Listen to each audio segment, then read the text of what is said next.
Kemudian si orang kaya itu dia pesta pora bersenang-senang di dunia ini untuk memeriahkan, menghibur dirinya karena dia orang kaya. Kita melihat mati masuk ke dalam alam maut. Dia menderita di sana. Dia katakan, Bapa Abraham, tolonglah, suruhlah Lazarus itu mencelupkan jarinya ke dalam air supaya dia teteskan ke dalam lidah saya. Karena di sini panas sekali, dia mengatakan. Tapi Bapak Abraham katakan, di sini gak bisa ke situ, di situ gak bisa ke sini, karena jurang sangat luas di antara kita. Bapak Abraham mengatakan.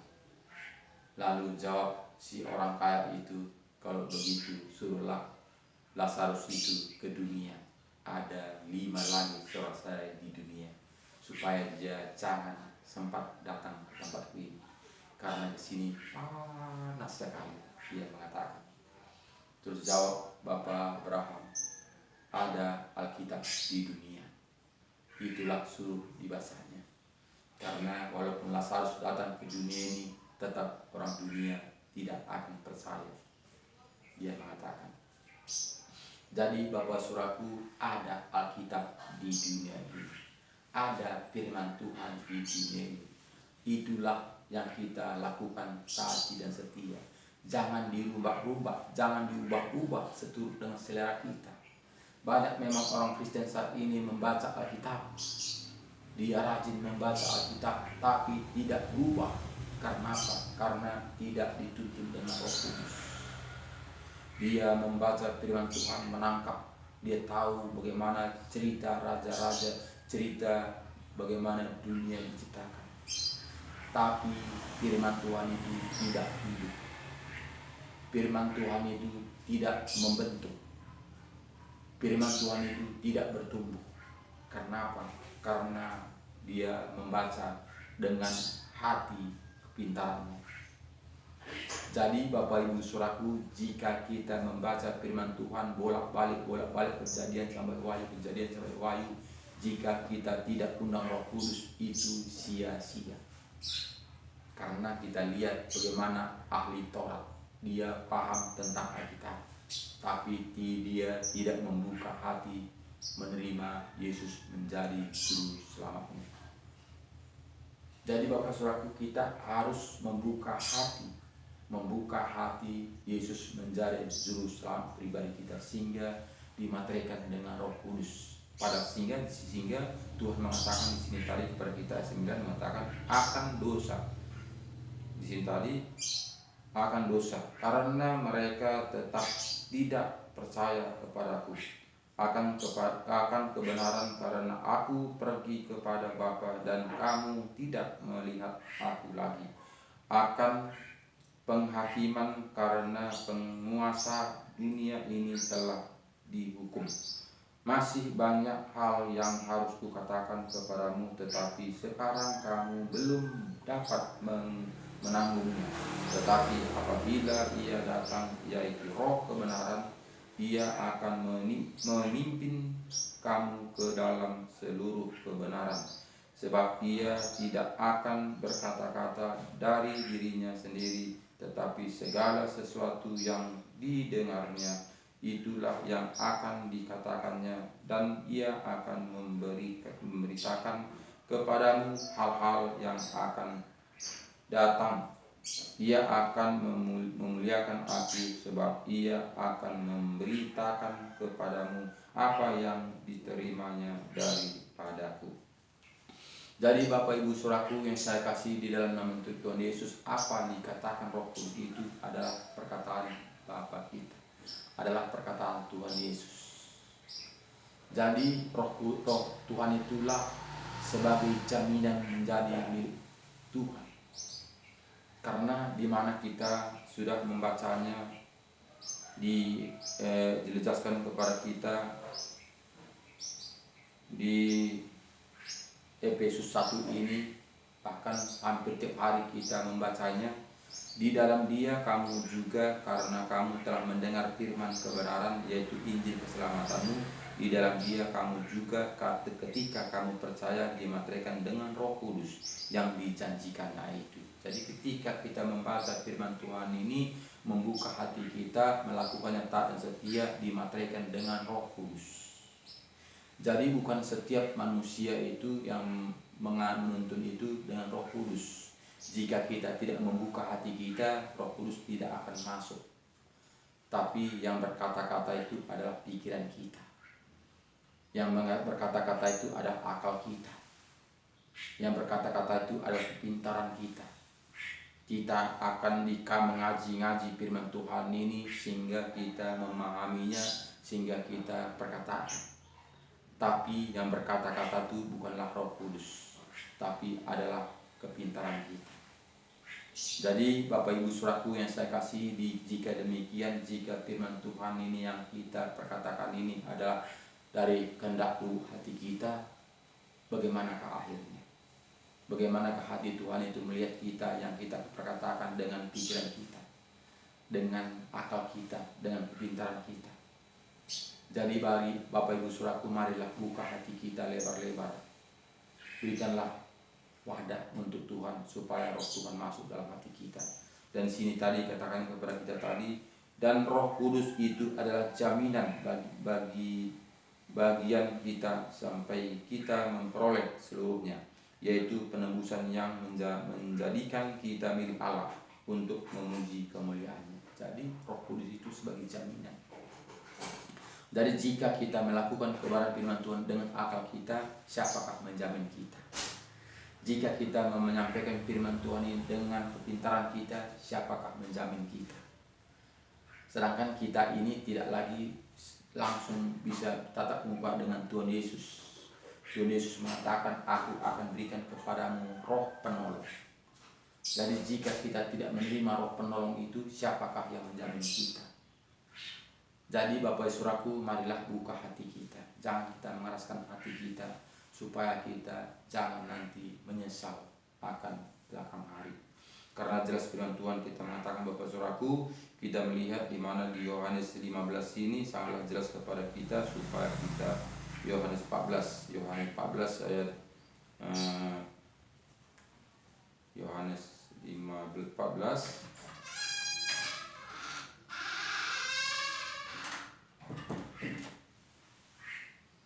Di sini ayat Yohanes 14 ini Bapak Saudaraku, kita melihat di mana di sini katakannya ayat 15. Yohanes 14 ayat 15 ini jelas katakannya kepada kita begini. Jikalau kamu mengasihi aku, kamu akan menuruti segala perintahku. Jadi jika kita mengatakan kita ini orang Kristen, kita harus menuruti perintahnya. Apa perintahnya itu? Tertulis di dalam Alkitab. Jadi bukannya apa diajarkan manusia, karena yang kita ikuti ajaran manusia adalah kebenaran diri sendiri, menurut logikanya, menurut pikirannya, menurut pengetahuannya, menurut kepintarannya. Tapi jika kita kembali kepada Alkitab, tentu kita melakukan firman Tuhan semampu kita. Karena jadi sini tadi katakan kepada kita tadi, jikalau kamu mengasihi aku, kamu akan menuruti segala perintahku. Apa perintah Tuhan itu? Tentu seturut dengan Alkitab. Aku akan minta kepada Bapa dan Ia akan memberikan kepadamu seorang penolong yang lain, supaya Ia menyertai kamu selama-lamanya. Jadi itu harus kita dapatkan. Roh Kudus. Kita akan diberi roh penolong untuk menyertai kita selama-lamanya sampai kita mendapatkan kehidupan yang kekal itu. Dialah yang menjamin kita menjadi milik Allah. Jadi di sini jelas firman Tuhan mengatakan kepada kita tadi Saudaraku, jika kita melakukan kehendak Bapa kita, kita akan dimaterikan dengan Roh Kudus. Dan di sini katakannya kita akan berikan roh penolong. Jadi bukan dengan kekuatan kita, bukan dengan kehebatan kita, bukan dengan usaha kita, tapi ada roh penolong untuk membimbing, menuntun, menyertai, mengajari kita, membukakan rahasia-rahasia kebenaran firman Tuhan. Jadi jelas di sini tadi katakannya, aku akan minta kepada Bapa dan Ia akan memberikan kepadamu seorang penolong yang lain, supaya Ia menyertai kamu selama-lamanya, yaitu roh kebenaran. Dunia tidak dapat menerima Dia, sebab dunia tidak mengenal Dia dan tidak mengenal Dia, tetapi kamu mengenal Dia sebab Ia menyertai kamu dan akan diam di dalam kamu. Kan kita tahu tadi di Efesus 1 ayat 13 ayat 14 tadi, dimateraikan dengan Roh Kudus sebagai jaminan menjadi milik Allah. Jadi di sini katanya dunia tidak mengenal, dunia tidak mengerti itu. Jadi Bapak Saudaraku, jika kita masih mengikuti aturan-aturan dunia, kita tidak akan mengenal itu. Kita tidak akan paham itu, kita tidak akan menerima itu. Jadi Bapak Saudaraku, marilah kembali kepada Alkitab. Baca Alkitab ini, buka hati kita, jangan kita mengeraskan. Jangan kita ingin tahu saja, tapi bukakan, serahkan, kosongkan diri kita. Undang Roh Kudus masuk dalam hati kita, masuklah Roh Kudus. Tuntunlah saya, ajari saya, pimpin saya, lakukan. Jangan dipilih-pilih firman Tuhan ini. Jangan kita firman Tuhan ini jika ayat emas kita garisi spidoli. Jika firman Tuhan ini menanggalkan kedagingan katanya, kita tidak menghiraukannya. Firman Tuhan ini sudah utuh. Firman Tuhan ini sudah sempurna. Jadi jangan kita kurang-kurangi. Jangan kita tambah seturut dengan selera kita. Banyak kali kisah ini orang Kristen dikurang-kurangi, ditambah-tambahi, ditafsir-tafsirkan. Bagaimanakah hati Tuhan itu jika Bapa kita, umpama Bapa kita memberi petuah kepada kita, tapi datang kita urai-uraikan, kita tafsir-tafsirkan, kita renung-renungkan, tapi kita tidak menjalankannya. Bagaimanakah hati orang tua kita itu? Anakku, nanti jangan lupa ya, belikan nanti ikan 1 kilo, bawang 1 kilo, tomat 1 kilo. Dia mengatakan, kita mengatakan iya Pak, tapi kita membeli seturut dengan kehendak kita. Karena yang dipesan Bapak kita tadi, satu pun tidak mengenal dalam hati kita, sehingga kita beli seturut dengan kehendak kita. Bagaimana perasaan Bapak kita itu melihat kita sebagai anaknya? Apa dia enggak geram melihat kita? Seringkali kita seperti itu Bapak Saudaraku, kita tidak menyadarinya. Padahal surat Tuhan sangat jelas kepada kita, di mana tahun 2000 lalu dia datang sini membuat petunjuk kepada kita. Sudah datang dia ke dunia ini untuk memperjelas dari Alkitab, dari Perjanjian Lama. Dia datang ke dunia ini untuk mengenapkan. Dia datang ke dunia ini untuk memperbarui. Tapi namun begitu kita tidak mengindahkannya. Namun begitu kita membuat kebenaran diri sendiri. Bagaimanakah hati Tuhan itu? Padahal Tuhan itu sampai darah tetes terakhir untuk memperjuangkan kita supaya kita satu pun tidak binasa, melainkan beroleh hidup yang kekal. Tapi kita tidak mau melakukannya seturut dengan kehendak Tuhan. Bapak Ibu Saudara yang saya kasih di dalam nama Tuhan Yesus, sadarlah kita siapa kita sebenarnya saudaraku, sehingga kita tidak tunduk kepada Sang Pencipta, karena Dia mengetahui segala-galanya, karena Dialah yang menciptakan kita. Ingin Dia seturut dengan gambarannya, tapi kita tidak mau seturut dengan gambarannya. Bagaimana kecewanya Tuhan menciptakan kita saudaraku.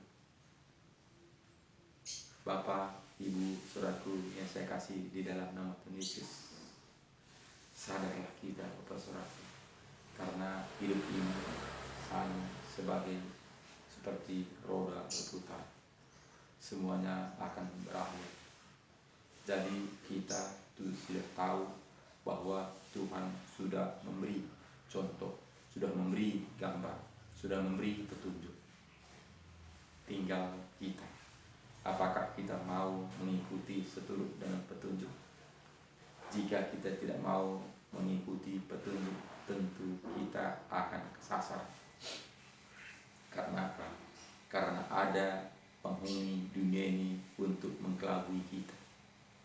Karena ada dunia ini untuk menawarkan kepada kita, ini yang bagus, ini yang cocok, Ini yang hebat, ini yang luar biasa, sehingga kita nyasar pada tujuan.